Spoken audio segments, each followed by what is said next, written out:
बच्चों पढ़ेंगे श्वसन तंत्र के बारे में। श्वसन तंत्र क्या होता है, इसको इंग्लिश में क्या बोल देते हैं बच्चों, रेस्पिरेटरी सिस्टम। इस रेस्पिरेटरी सिस्टम में होता क्या है, एक गैस को अंदर लेते हैं, दूसरी गैस को बाहर निकालते हैं। जो गैस हम अंदर ग्रहण करते हैं उसका नाम क्या है, ऑक्सीजन। जो बाहर निकालते हैं उसका कार्बन डाइऑक्साइड। सीधी सी बात ये है कि श्वसन तंत्र के पीछे कौन सा अंग काम कर रहा होता है, बॉडी में एक ऐसा पार्ट है जो काम कर रहा होता है, नाक। नाक बेटा श्वसन अंग का मुख्य अंग नहीं होता है, इसमें होता क्या है, एक ही रास्ता है बस। ये श्वसन अंग जो है वो है आपके फेफड़े। क्या है, फेफड़े। फिर फेफड़ों के द्वारा ये श्वसन प्रक्रिया चल रही होती है। नाक तो एक रास्ता है, नाक के अंदर से ये श्वसन प्रणाली आपकी स्टार्ट होती है, इसको कहते हैं श्वसन मार्ग। क्या कहते हैं, श्वसन मार्ग। बने हुए चित्र में आप लोग देख रहे होंगे, यहाँ इसकी नाक है, मुंह है, दोनों चीजें होती है। आप नाक से भी सांस ले लेते हैं और मुंह से भी। यहाँ से इस तरीके से अंदर जाती है और बहुत सारी चीजें लिखी है, कहीं कुछ लिखा है, कहीं कुछ लिखा है। ये क्या होती है, इनके द्वारा सांस क्या जाती है, अंदर चली जाती है।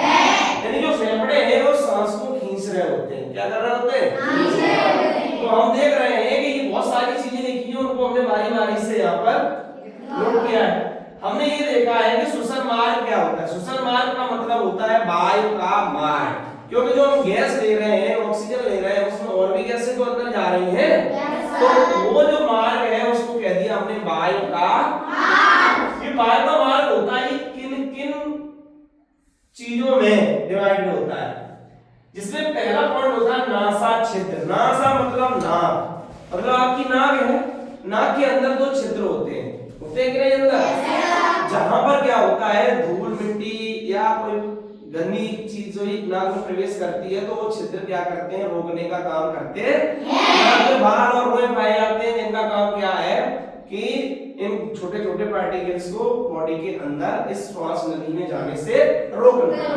दूसरा होता है श्वास कपाट, इनका काम यही होता है। कपाट का मतलब आपने देखा नाक में मिट्टी वहीं जमती रहती है, फिर आप निकाल देते हैं बाहर। इनका काम होता है ये अंदर जाने नहीं देते। इसके बाद होती है ग्रसनी। इसके बाद ये इस तरीके से देख रहे हो, इसका नाम क्या है, ग्रसनी।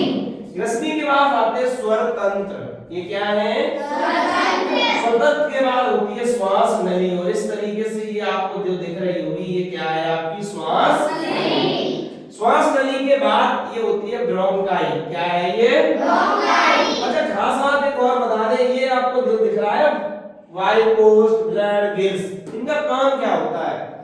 बॉडी में बहुत सारे चीजें होती है, हर किसी अंग का कोई ना कोई क्या है काम होता है। जैसे ही वायु मुख के अंदर प्रवेश करती है, मुख, गुहा, कंठ, उपास्थि वलय, यहाँ जैसे ही पहुंचेगी, यहाँ तक पहुंचेगी ब्रोंकाई तक, जैसे ये पहुंचेगी ऐसे जाएगी, और ये इस तरीके से जो श्वास नली जो आपकी होती है, ये उपास्थि वलय है, ये क्या करेगी, ये दो भागों में डिवाइड हो जाएगी। देख रहे होंगे, दो भागों में डिवाइड हो जाएगी। जैसे ये दो भागों में डिवाइड होती है, इसको हम बोल देते हैं कुपिकाएं। क्या बोल देते हैं, बाद में जो कुपिकाएं होती हैं ये भी डिवाइडेड हो जाती हैं, ये गुच्छों के रूप में डिवाइडेड रहती हैं, जिसको कहते हैं एल्वोलाई। क्या कहते हैं, एल्वोलाई, जो इस श्वसन तंत्र की सबसे छोटी इकाई होती है।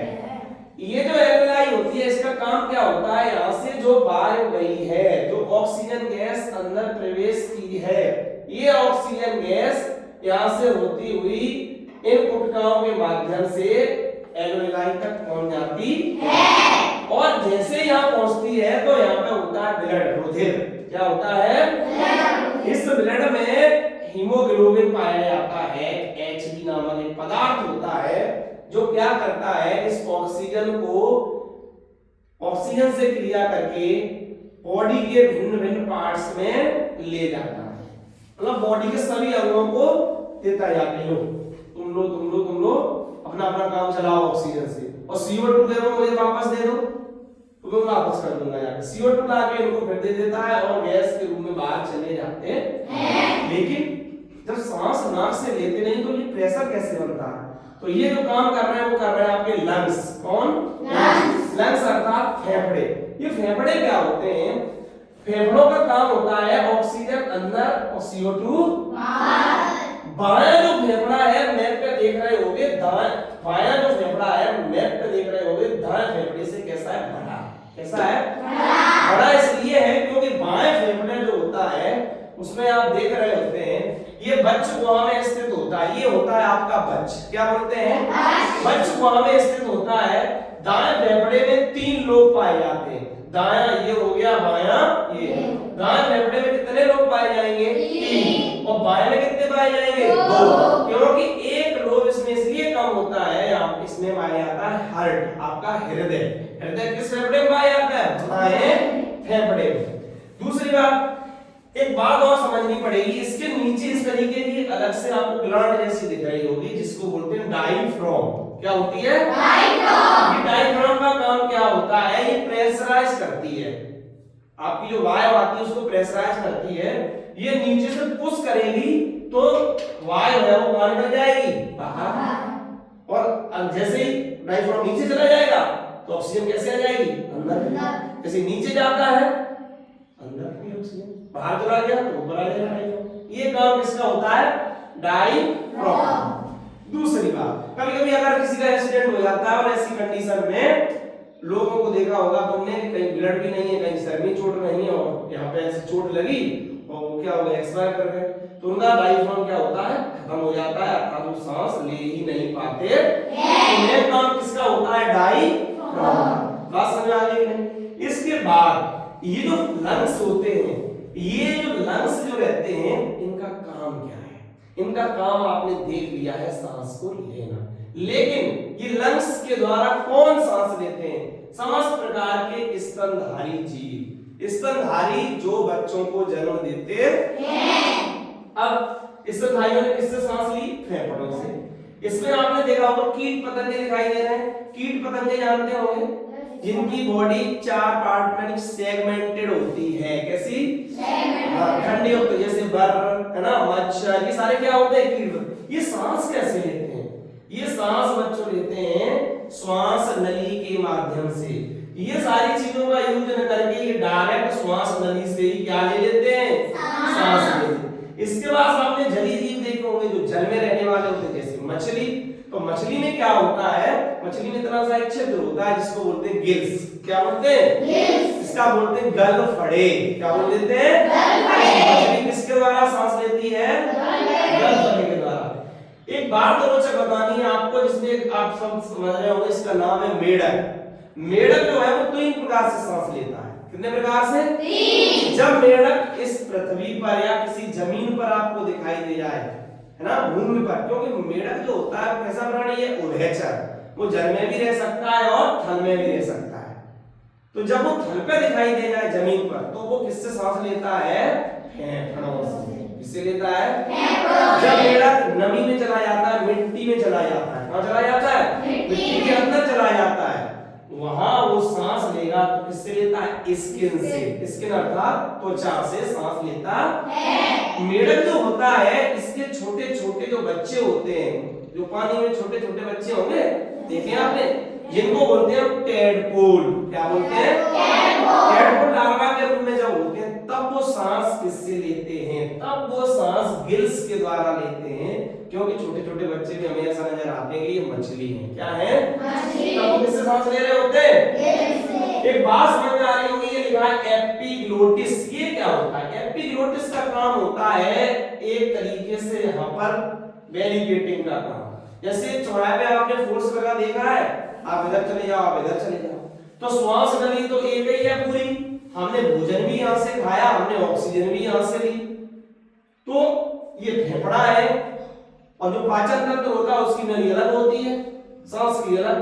तो भोजन, इनको कैसे पता है कि सांस, भोजन इसमें जाएगा, श्वास नली इसमें जाएगा, तब काम कौन करेगा, एपिग्लोटिस। इसका काम क्या होता है, जैसे ही भोजन खाएंगे, क्या खाएंगे, भोजन, भोजन खाएंगे आप लोग, तो ग्लोटिस का काम है तुरंत ही श्वसन नली को काम बंद कर देना, और जैसे ही आप लोग क्या सांस लेंगे, भोजन वाली नली को बंद कर देना, सांस इधर जाने लगेगी। कभी कभी क्या होता है, हमारा ध्यान दूसरी जगह लगा हुआ है, ध्यान का मतलब जो आपका ब्रेन है, मस्तिष्क, वो कहीं उसको सोच रहा है, वो खा रहे हो, तो जब मस्तिष्क काम नहीं करेगा तो ये भी नहीं समझ पाएगा वो क्या रहा है। तो क्या होता है, वो जल्दी न समझ के खाना खा रहे होते हैं तो जो खाना होता है वो जल्दी से यहाँ पहुंच जाता है श्वास नली में। जैसे श्वास नली में इन्होंने देखा है खाना आ रहा है ऊपर, क्या है, तो इन्होंने कहा हिंदी काम नहीं किया गया, फिर हमें आती है हिचकी। क्या आती है? हिचकी। तो हमें ऐसा लगता है हिचकी आ रही है, तो वो क्या होता है, फिर वापस खाना उसमें जाता है। हिचकी का काम ये होता है। बात समझ में आ गई कि नहीं? अब दूसरी बात क्या है, बात ये है बच्चों कि यहाँ पर एक शब्द दिखाई दे रहा होगा ब्रीथिंग, अर्थात इसको कहते हैं श्वासोच्छ्वास। ये जो क्रिया चल रही है ना श्वसन की, इसमें ऑक्सीजन गैस को बाहर निकालना, यानी गैस को अंदर ले जाना और बाहर निकालने की क्रिया ही कहलाती है ब्रीथिंग। क्या कहलाती है? ब्रीथिंग। यानी अंदर बाहर सांस लेना ही श्वासोच्छ्वास कहलाता है। और एक बात बताएं, जब आप सांस ले रहे हैं तो कौन कौन सी गैस लेते हैं? हमें तो अभी ही पढ़ा है कि ऑक्सीजन गैस लेते हैं, लेकिन नहीं, उसके साथ भी और गैस जाती है। उसके साथ एटमॉस्फेयर में नाइट्रोजन है, नाइट्रोजन भी जाती है, ऑक्सीजन भी जाती है और कार्बन डाइऑक्साइड भी जाती है।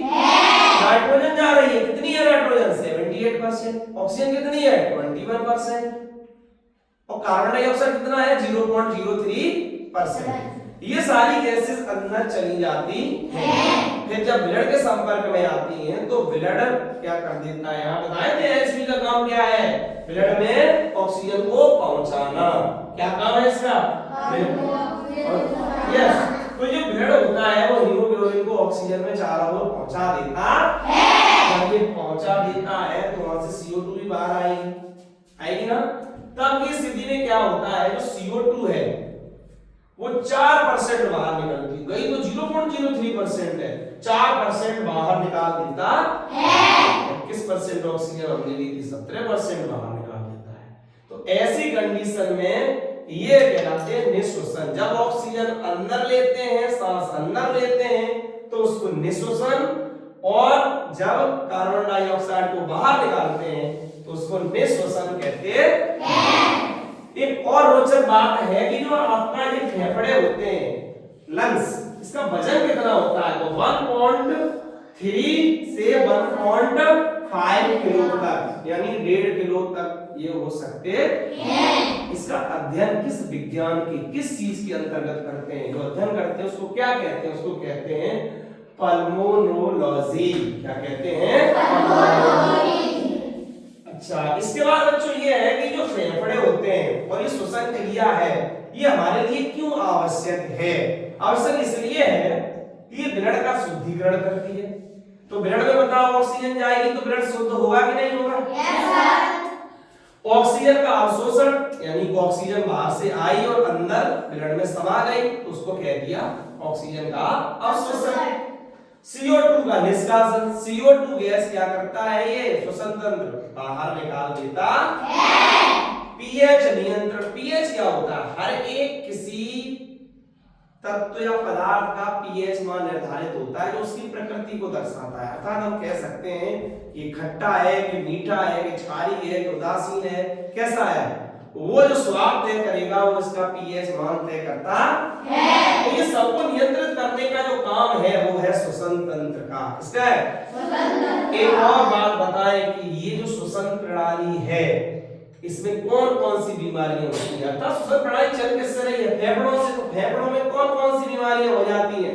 देखिए कौन कौन से रोग होने की संभावना है। जब किसी को दमा हो जाए, निमोनिया हो जाए, छोटे छोटे बच्चे को, तो उनको क्या होगा? निमोनिया लगाती है, निमोनिया हो गया उसको। इसका मतलब सीधा है वो क्या प्रभावित होगा? उसका लंग्स। क्या क्षतिग्रस्त होगा? लंग्स। तो हम लोग क्या करते हैं, देसी घी होता है और गर्म चीज उसमें डाल के ऐसे लगाते हैं, यही तो लगाते हैं, क्योंकि क्या है, सर्दी उसकी निकल जाए। ठीक। 6 रोग। आपने टीवी देखी होगी, टीवी देखिए, वो टीवी नहीं, ये 6 रोग होता है कि बीमारी होती है। क्या होती है? बीमारी। एक ब्रोंकाइटिस, कैंसर सुना होगा, तो लंग्स का क्या होता है? कैंसर भी हो जाता है ना। एक थोड़ा समझिए कैंसर को, राइट। एक और कोविड-19। कोविड-19 क्या था? Corona virus. ये जो कोरोना वायरस था इसने कौन से अंग को प्रभावित किया था? तो वो था लंग्स। इसने लंग्स को क्या कर दिया था? क्षतिग्रस्त कर दिया। हाँ। ये सारे अटैक इसने किस पे किए थे? ऑलवेओलाई कोपिका है, इस पे क्या कर दिया था, अटैक कर दिया था, जिससे ये प्रभावित हो गई थी और जो ऑक्सीजन आ रही थी वो ब्लड तक नहीं पहुंच पा रही थी, जिससे कि हम दम घुट रही थी। ऐसी बहुत सारी चीजें देखने को मिली, जिससे क्या है बहुत बड़ी बीमारी का रूप ले लिया था, आप लोगों ने देखा ही होगा। तो इस तरीके से हम रेस्पिरेटरी सिस्टम को बच्चों पढ़ चुके हैं। आज समझ आई कि नहीं? Yes sir.